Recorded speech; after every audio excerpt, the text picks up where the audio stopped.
Okay, so now we're going to look at a new definition, and that's the definition of something called the normal line.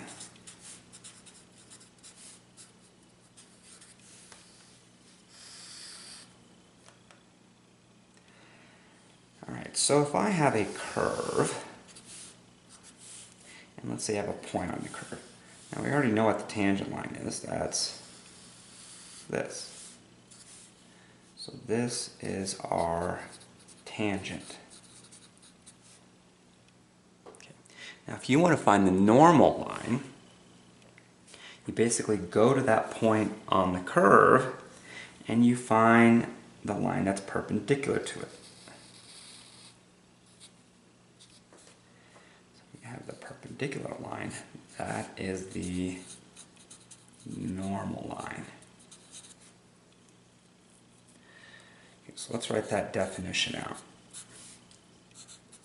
A line is normal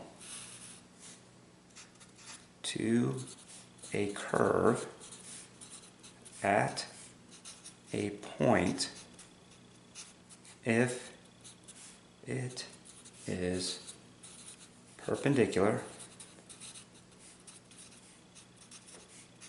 to the curve's tangent at that point.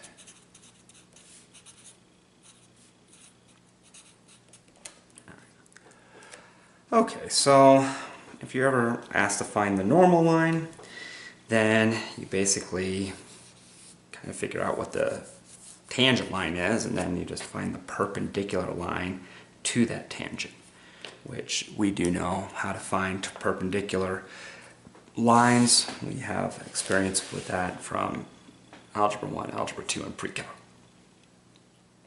So let's look at an example.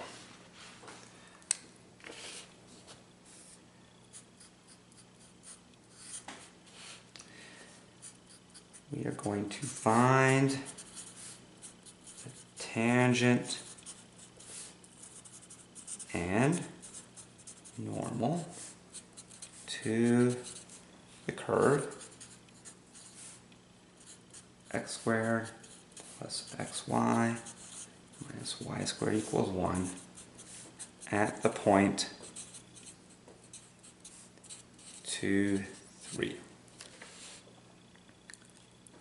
So there's our example. Okay, so we have this equation, x squared plus xy minus y squared equals 1. And we want to find the equation of the tangent line, and we want to find the equation of the normal line. So to do that, we need two things. We need a point and a slope. Now they give us the point. One thing about the point when it comes to implicit differentiation, they have to give you the x and y value. See, when you have a function, they only have to give you the x value because you can then find the y value. But when you have an equation in implicit form, you don't know what the y value is. So I mean, if we look at this equation here, this is basically a hyperbola. This xy kind of creates an angle. So I mean, if I were to try to do a quick sketch of this, so this xy twists it a little, some degrees, not much. And then our equation is a hyperbola that looks probably something like that, and like that.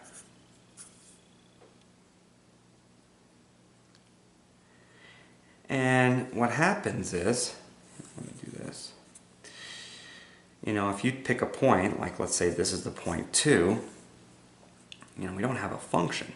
You don't know if you're up here or down there.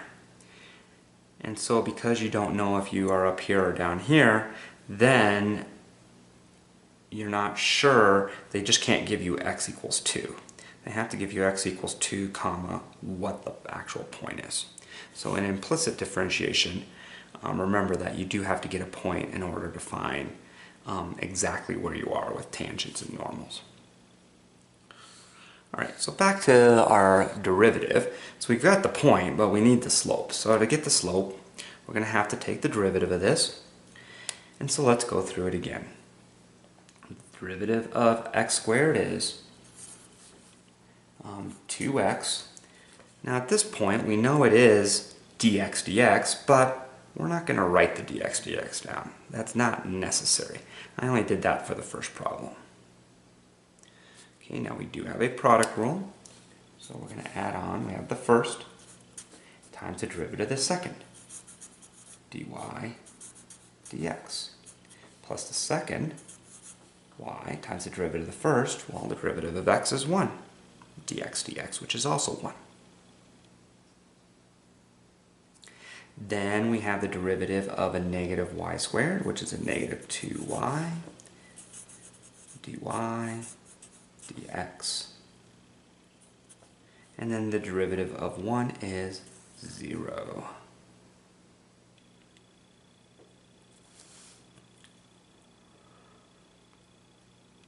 Okay, the next step is to get all the dy dx's on one side and everything else on the other. So we're going to have x dy dx minus 2y dy dx equals a negative 2x minus y.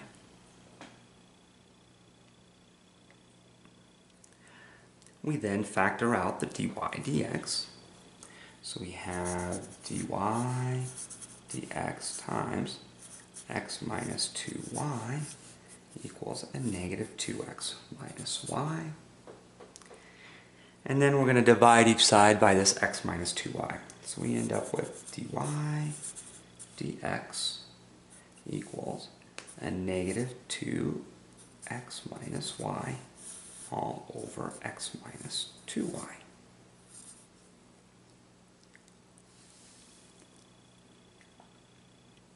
And so here is our derivative.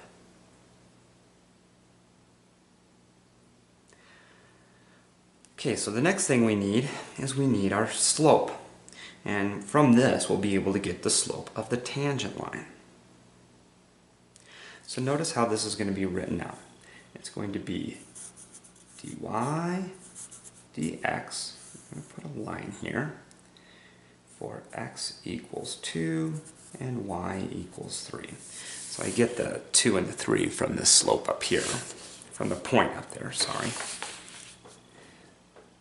And so this is going to equal a negative 2 times 2 minus 3 all over 2 minus 2 times 3. So let's see, what do we get here? We get a negative 4 minus 3 all over 2 minus 6, which becomes a negative 7 over 4. So our slope, dy dx, evaluated at x equals 2, y equals 3, is going to be a negative 7, or a positive 7 for us. There should be a negative 4 down there.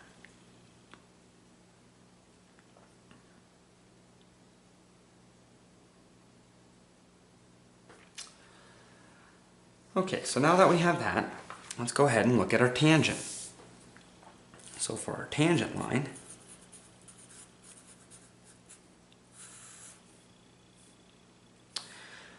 let's see here, we have a point, which is going to be 2, 3, that was given to us, and we have a slope of 7/4. So we have y minus 3 equals 7/4 times x minus 2.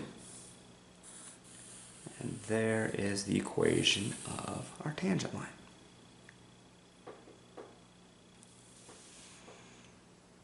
Okay, next is the normal.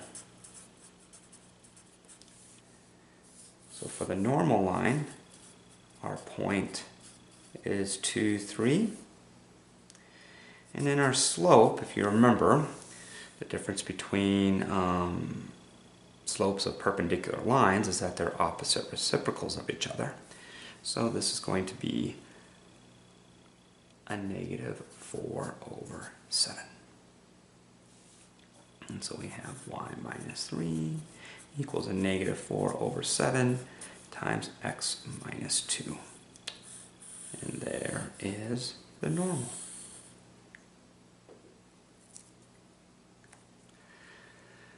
Okay, so in this example, we used implicit differentiation to help us find the equation of a tangent line, and then we did get a definition of a normal line, so we were able to quickly find the equation for that normal line.